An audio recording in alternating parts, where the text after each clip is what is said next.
ज्यांनी ज्यांनी आपल्या मुलीचं लग्न करताना मुलाचं कर्तृत्व न पाहता फक्त मुलाच्या बापाचे बाण पाहून आपल्या पोरी दिल्यात ना, आज तुमची मुलगी बंगल्यात आहे, सोन्याच्या ताटात जेवतीये, पण तिला कधीही भेटायला जा, तिच्या डोळ्यात मात्र पाणी आहे. आणि इथं बसलेल्या ज्यांनी ज्यांनी आपल्या मुलीचं लग्न करताना मुलाच्या बापाचे 10-10 एकरचे बाण न पाहता मुलाचं कर्तृत्व पाहून आपल्या मुली दिल्यात ना, भले तुमची मुलगी झोपडीत असू द्या, पण कधीही भेटायला जा, तिच्या चेहऱ्यावर मात्र समाधान आहे. कारण जेवढी मोठी पार्टी तेवढीच घरातली सरळ आहेत का कार्टी, हे सुद्धा तपासून पाहण्याची आता वेळ आली. मुला लाख रुपये पगार आहे, पण एकही गुंठा जमीन नाही, मुलगी द्याल? मग तुम्हाला जमीन कायला हवी आहे? कारण तुम्हालाही माहितीये उद्या जर त्याची नोकरी गेली तर कमीत कमी ही काळी आई त्याला उपाशी मारणार नाही. मग माझ्या बहिणींनो, एकच विचार करा, जर ही काळी आई त्याला उपाशी मारणार नाही तर काळ्या आईची सेवा करणार आमचं शेतकऱ्याचं पोरग तुमच्या लेकीला उपाशी ठेवेल का? ज्यांना वाटतं महाराज शेतकऱ्याच्या मुलांची अवस्था खरंच वाईट आहे, शेतकऱ्याच्या मुलांना मुली मिळायलाच पाहिजे, त्या सगळ्यांनी आज एकदा जोरदार टाळी वाजवा. गणपती बाप्पा तुमचं ऐकणार आहे. बरेच नवर देव राहिले दादा तुमच्याही गावात. बरं, महिला मंडळ तुमची सगळ्यांची इच्छा आहे ना आता शेतकऱ्याच्या मुलांना मुली मिळायलाच? मग इथं बसलेली कोणती आई मला सांगेल महाराज आज माझे डोळे उघडले, आता मी बसल्या जागेवर गणरायांची शपथ घेते का यापुढे मी माझी गुड्डी शेतकऱ्याच्याच मुलाला देईल. फक्त तेवढ्याच आहे, आता बोटवर करा. खायला बड दुनिया आहे महाराज, माझी गुड्डी फ्लॅट मध्ये गेली पाहिजे, पण माझ्या बाप्याला गुड्डी मिळाली. 12 गोष्टी पोरात पाहिल्याशिवाय किती मोठा बंगला असू द्या आणि किती मोठी गाडी असू द्या, पण मुलात 12 गोष्टी पाहिल्याशिवाय लग्नाला हा म्हणायचं.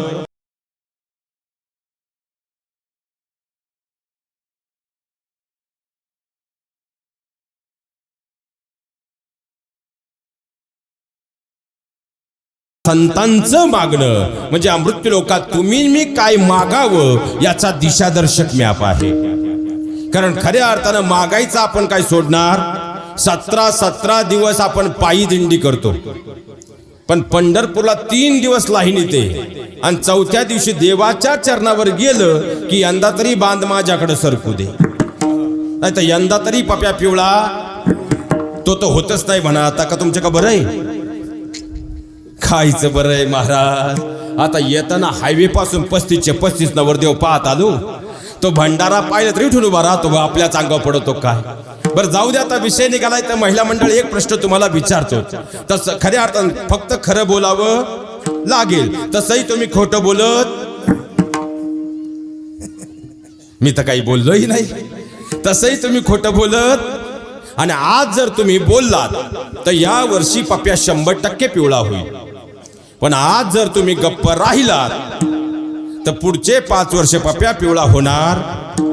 फक्त खरं बोला सध्या खऱ्या अर्थानं, कारण अजून इकडे शेती आणि शेतकरी जिवंत आहे, आणि जिथं शेती आणि शेतकरी जिवंत आहे तिथंच मानवतेचा वास आहे, हे सगळ्यात मोठं वास्तव आहे. आणि खऱ्या अर्थानं आता सध्या महिला मंडळ, आता पुरुष मंडळी सगळे शांत, फक्त महिला मंडळ सध्या शेतकऱ्याच्या मुलांना मुली मिळत.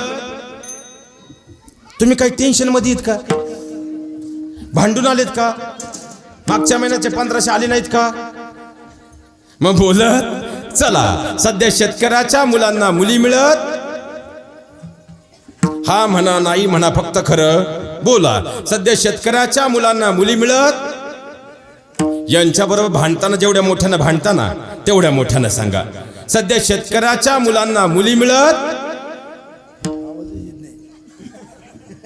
आपला पप्या यंदाही पिवळा होईल असं वाटत नाही, यंदा तरी आपल्या बाप्याला गुड्डी मिळेल असं वाटत.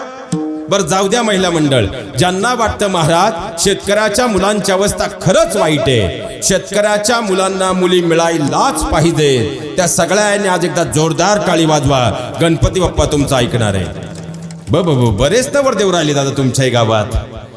बरं, महिला मंडळ तुमची सगळ्यांची इच्छा आहे ना आता शेतकऱ्याच्या मुलांना मुली मिळायलाच? मग इथं बसलेली कोणती आई मला सांगेल महाराज आज माझे डोळे उघडले, आता मी बसल्या जागेवर गणरायांची शपथ घेते का यापुढे मी माझी गुड्डी शेतकऱ्याच्याच मुलाला देईल. फक्त तेवढ्याच आहे आता बोटवर करा. खायला बड दुनिया आहे महाराज. माझी गुड्डी फ्लॅट मध्ये गेली पाहिजे, पण माझ्या बाप्याला गुड्डी मिळाली. बरं जाऊ द्या महिला मंडळ, तुम्हाला तर शेतकरी जावई चालत नाही. तुमच्या लेकीला शेतकरी नवरा नको आहे. आता पुण्यात आमच्या ऑफिसच्या बाजूलाच IT पार्क आहे. आणि दादा या वर्षी ITचे जवळजवळ माझे 90 ते 92 मित्र लग्नाचे आहेत, ज्यांचा पगार 90 ते 92 हजार, 11 साडे 11 लाख रुपये पॅकेज आहे. गादीवर उभा आहे, 500च्या स्टॅम्पवर मी मध्यस्थी राहतो. फक्त बाबा त्यांची एकच अडचण आहे, त्यांना एकही गुंठा जमीन नाही. उद्या येऊ सकाळचं बस घेऊन.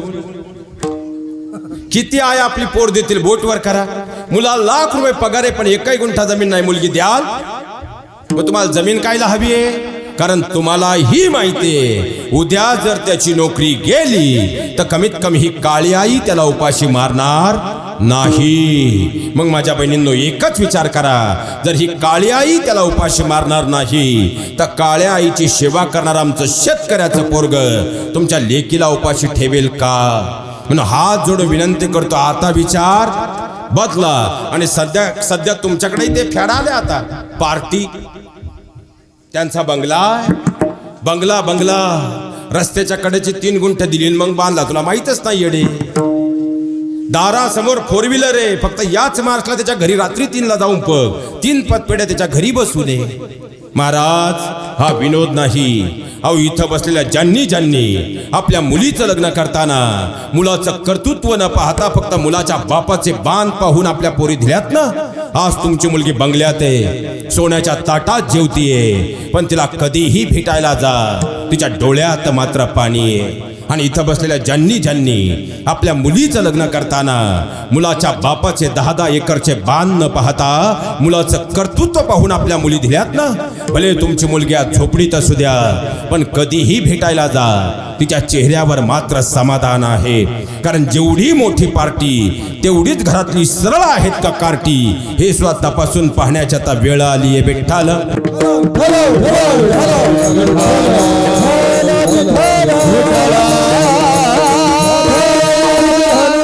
आणि म्हणूनच आज पहिल्यांदाच माझ्या सगळ्या बहिणींनो सध्या लग्न सीजन चालू आहे म्हणून आजच्या कीर्तनातली पहिली विनंती करून जातो. कारण सध्या तुम्ही नवीन ट्रेंड आणलाय, नवरा पाहिजे करोडपती. माझ्या बहिणींना मी तुमच्या बाजून आहे. या जगात पैशाशिवाय काहीच चालत नाही. नवरा नक्की करोडपती करा, पण भावाच्या नात्यानं कळकळीने विनंती करतो, तो पैशानं करोडपती कधी करू नका, तो ज्ञानानं करोडपती करा. कारण पैशाच्या बळावर ज्ञान कधीच मिळवता येत नाही, पण तो ज्ञानानं जर करोडपती असेल तर एक दिवस त्या ज्ञानाच्या बळावर तो अब्जाधीश सुद्धा झाल्याशिवाय राहणार नाही. हे सगळ्यात महत्वाक्य आहे. आणि खऱ्या अर्थानं इथून पुढं 12 गोष्टी पोरात पाहिल्याशिवाय किती मोठा बंगला असू द्या आणि किती मोठी गाडी असू द्या, पण मुलात 12 गोष्टी पाहिल्याशिवाय लग्नाला हा म्हणायचं. पहिली गोष्ट, त्यानं जग नाही जिंकलं तरी चालेल, तो तुमचं मन जिंकणारा असावा. दुसरी गोष्ट, पत्रिकेचा विचार नंतर करा, पहिली त्याची अल्कोहोलची टेस्ट करून घ्या. तिसरी गोष्ट, त्याचा रंग सावळा असेल तरी चालेल, तो मनानं मात्र गोरा असावा. चौथी गोष्ट, त्याच्या डोक्यावर एकही केस नसला तरी चालेल, पण चुकीच्या कारणासाठी त्याच्या नावावरती पोलीस डिपार्टमेंटची एकही केस नसावी. खऱ्या अर्थानं पाचवी गोष्ट, त्याचा पाहिला गेलं तर त्याचे केस लाल असले तरी चालतील, पण हुंड्यासाठी जाळून परून तो लाल करून मारणारा नसावा. गावात जेव्हा दिंडी निघेल ना, सप्ताहामध्ये दिंडीत सगळ्यात पुढे तो लेझिम खेळणारा असावा, पण रात्रीच्या 12 नंतर घरी मात्र हलत डुलत लेझिम खेळत येणारा मात्र नसावा. तो खऱ्या अर्थानं रोज तुम्हाला सन्मानानं चटणी भाकर खायला घालणारा असावा, पण गावाला खोटा मोठेपणा दाखवण्यासाठी बँकांपत संस्थान फायनान्सची कर्ज काढून तुम्हाला पंचपक्वान्न घालणारा मात्र नसावा. खऱ्या अर्थानं भले तो अण्णाभाऊ साठेंसारखा गावोगावी फिरून पोवाडा गाणारा असावा, पण काहीच काम न करता घरात 24 तास बसून आचाट विचाट शिव्या देणारा मात्र नसावा. तो खऱ्या अर्थानं शिवरायांसारखा साळसकरांसारखा लढवय्या असावा, पण पानचट रोगानं दगावणारा मात्र नसावा. अरे बलिदान मात चालू आहे तो माझ्या शंभू राजांसारखा खऱ्या अर्थानं वाघाला फाडणारा असावा, पण गावातल्या चौकात बसून दारूच्या बाटल्या मात्र फोडणारा नसावा. आणि 12वी सगळ्यात महत्वाची गोष्ट, तो फक्त पुंडलिकांप्रमाणे आपल्या मात्या पित्यांची सेवा करणारा असावा. एवढ्या 12 गोष्टी जर तुम्ही मुलात पाहिल्या, तुम्हाला स्वर्ग पाहण्याची गरज नाही, तुमचं घरच स्वर्ग झाल्याशिवाय राहणार नाही. हे सगळ्यात महत्वाचं आहे विठ्ठल.